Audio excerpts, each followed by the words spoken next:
So this is your steps for pose to pose versus frame by frame. So we're going to start in Wick Editor by creating sort of a ground. And we'll do this on this base layer. And I'm just going to take this rectangle tool, get kind of a light gray, and then I will make a rectangle just kind of across the bottom, and that'll be our ground. And what we want to do is just stretch this frame over 15 frames. That's how long our animation is going to be. And we'll just call this ground. I'm going to add a layer, and I'll put this on top, and this will be the body.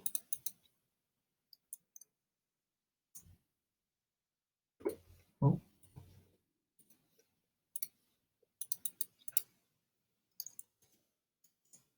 Okay, and so on this body layer, we're going to start to animate our kind of body of the figure. And again, we're going to take a very simple body and jump and then land. So on frame one, you can do this by drawing it. So here's my brush, and we'll make the color black. And I will change this brush size to 5 just so it's not too thick. And then you can make your circle. And do your best job to draw that. Something like that. I'm going to keep that, but you could also, if you want, you can use this ellipse tool, and I would do a white inside and a black outline. You can make the outline a little thicker, so 5 again is the same as our brush size, and you could just draw it that way. If again you're working with your mouse or it's hard to draw, feel free to use that ellipse tool. I'm going to stick with my brush drawing. So there's frame 1, and I'm going to just copy this. And on frame 2, I'm going to turn on onion skin so you can see it. Frame 2, I'm going to paste, and I'm going to put this body up at the top. So this is the top of the jump, and it'll look like that. And then on frame 3, paste that again, and this is where it will land.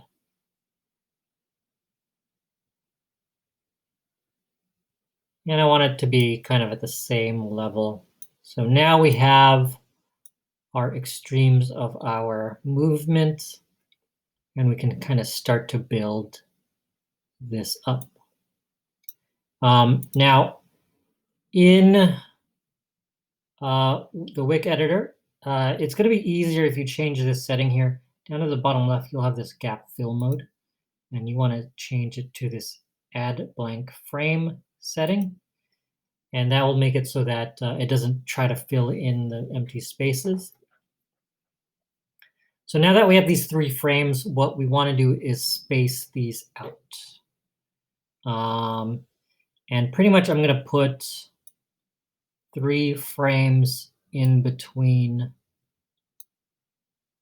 those 3 frames that I originally had. So I'll leave one at 1. And then for that second frame, we put at 5.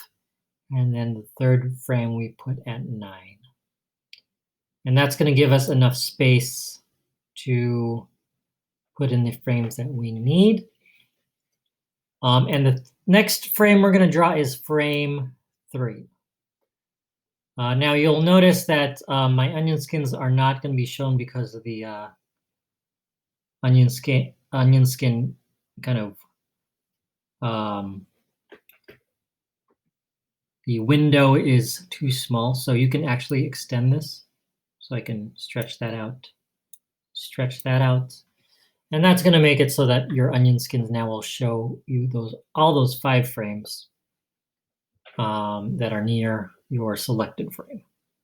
So this frame 3 is going to be in the middle of these 2. So I can take my brush. Again, I'll make sure it's black. And then I'm going to just draw this in between. I am going to do a little bit of stretch here.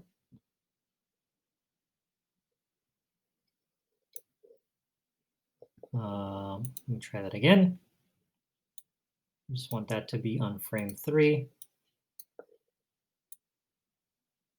Again, I want this to be longer because we are in the middle of a jump. So we want that stretch to happen. So that'll work. And adjust it as needed. We sort of want it to arc. I'm going to go in between 5 and 9 to the middle, 7. And I'm going to do the same, but sort of the opposite direction. That was bad. Do that again.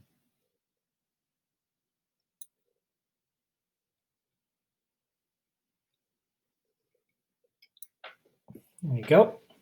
Now you'll notice that when I drew that, it kind of filled these 3 frames. So you can just stretch it or squash it to whatever you want it to be. And so I just want it to be 1 frame.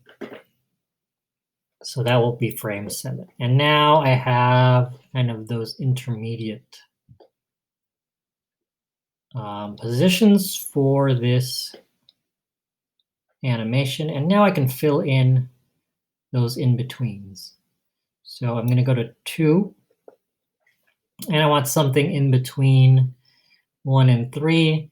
So a little bit of stretch, not as much. It's too small. Do that again.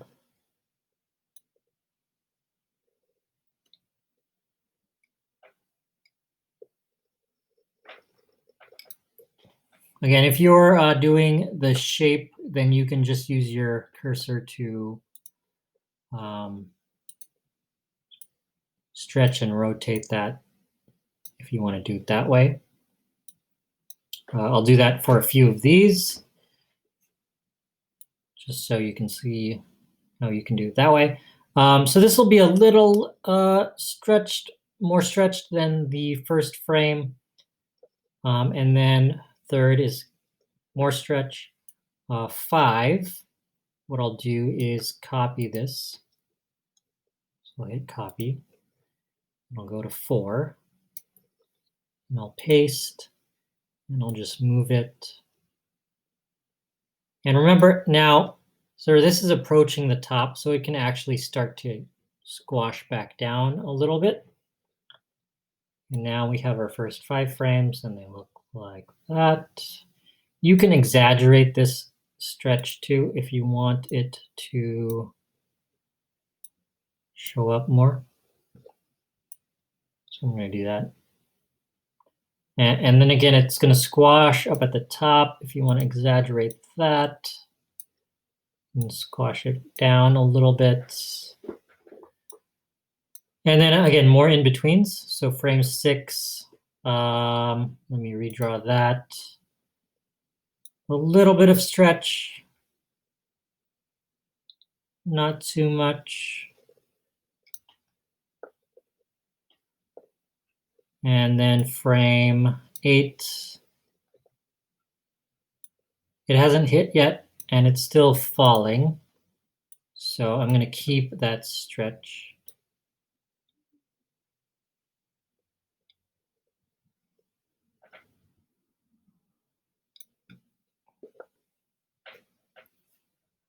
Let me just transform that.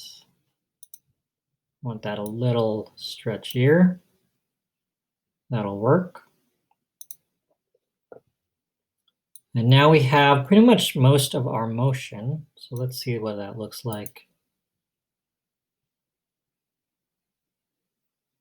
That's pretty good.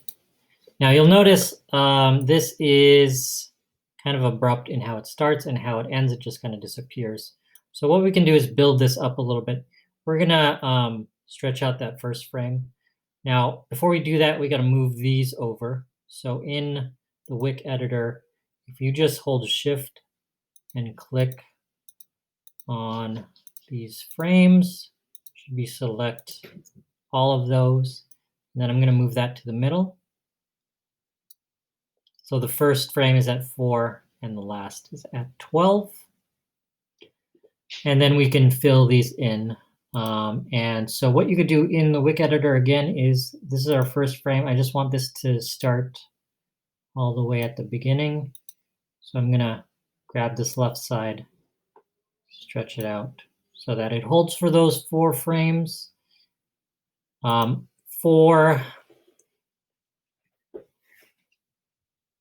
the end here, I could do the same thing, but what I'm actually gonna do is I'm going to copy this. And I want a little bit of squash when it hits. So I'll paste it, squash it.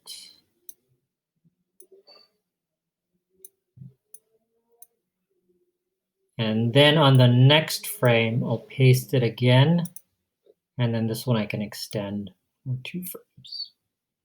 So now it holds, jumps, squashes a little bit when it lands. And you have the body of your animation. Now, we did that kind of going pose to pose. We figured out sort of the extremes of the pose with a starting point, with the middle, of the top, and then with the end. And then we kind of went to the intermediate poses and we filled in the in-betweens. So that's an example of pose to pose. Now what we're going to do next is on a third layer. We'll call this ears. We're going to do this kind of frame by frame. So we'll call this ears. And here what we're going to do is we're going to add this to our kind of character body. And we're going to just kind of react to what the body's doing. So let's say this is our character and it had some bunny ears. I'm going to draw those. And I'm going to do this frame by frame. And I'm still going to draw these. I could copy these on the first few I wanted, but I kind of like these to kind of move slightly frame by frame. Gives it a little bit of life until that jump.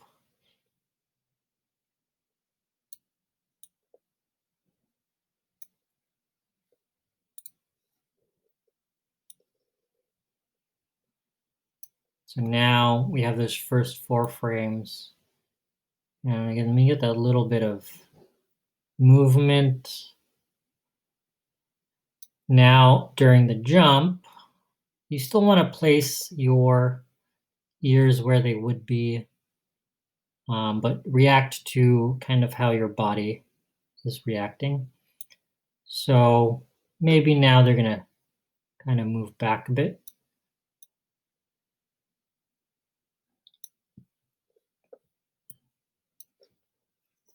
On that next pose, it's going to come back a little more.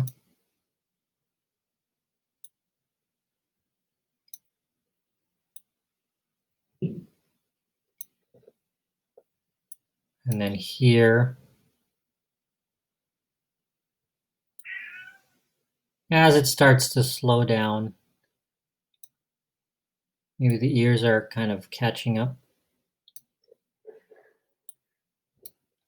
And at the top, they should catch up a bit.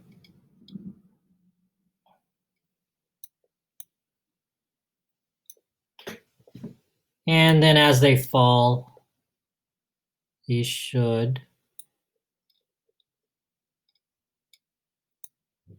kind of follow behind. It's going to be almost straight up because it's, again, following the motion.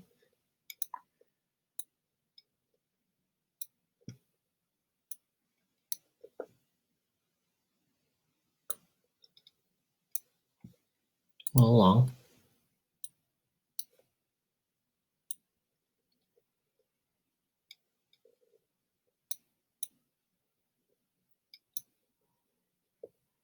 And as it hits, those are going to come forward a bit. So that momentum.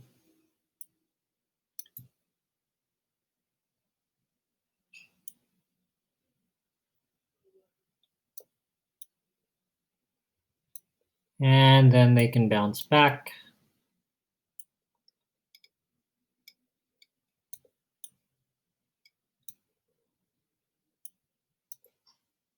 And eventually they'll be back to kind of their normal position. And those we animated frame by frame. So now let's take a look.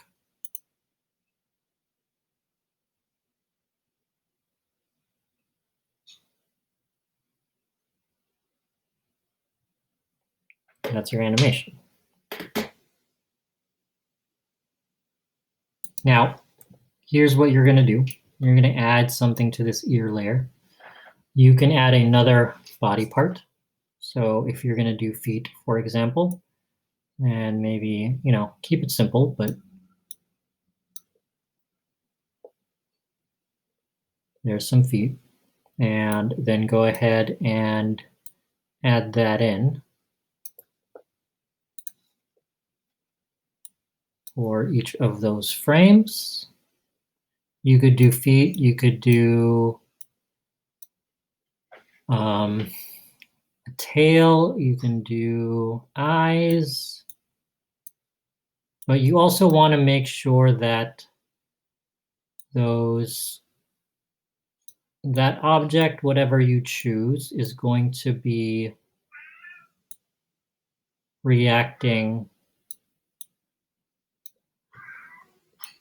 the same way the ears do.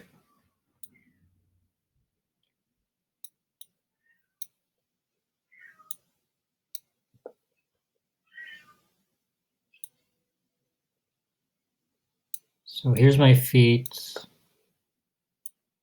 I'm going to make that come forward. At the top, they're going to kind of catch up.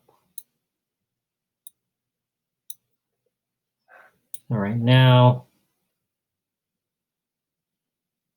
looks like that. And then eventually it's going to help land the character. You can also do eyes.